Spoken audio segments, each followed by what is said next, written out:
Hey guys, it's Monta Allen from Indie Game Insider, and here's today's Indie Daily News.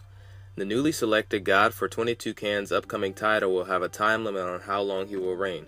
Molyneux said that Brian Henderson has been granted a grace period where he can be God of Gods for a certain amount of time.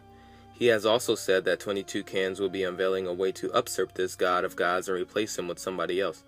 Earlier this week, Henderson of the UK made it to the center of the legendary Curiosity Cube. Winning this gave him the powers of a deity in Peter Molyneux's soon-to-be-released title, Godus, and also granting him a cut of the profits for the game.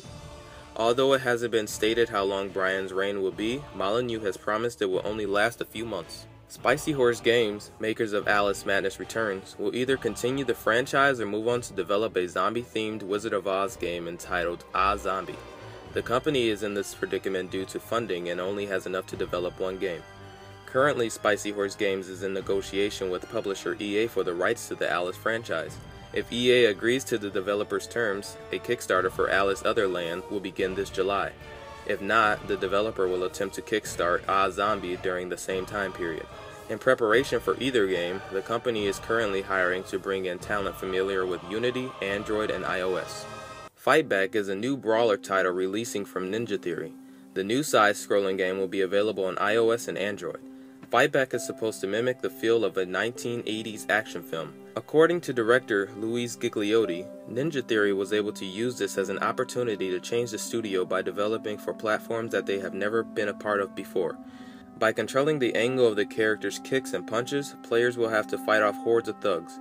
The combat is based off chaining together combos to knock back the waves. Fightback will be releasing on iOS and Android this summer as a free-to-play title. After 4 years as a PS3 exclusive, That Game Company's indie hit, Flower, is coming to the PlayStation Vita. The game will be playable at IndieCade's E3 booth this year. The console iteration of the game focused on tilt controls versus the Vita version, which will take advantage of the touchscreen and the Vita's motion sensing capabilities. The Vita version of Flower description states that using simple touch and motion controls, players guide the lead pedal and accumulate a swarm of flower petals as they move at their own pace within the environment, causing the on-screen world to change. Flower was designed by Genova Chain and That Game Company, which went on to develop Journey. Well, that's it for today's Indie News. Be sure to like us on Facebook, follow us on Twitter and Google+, and be sure to visit us at indiegameinsider.com.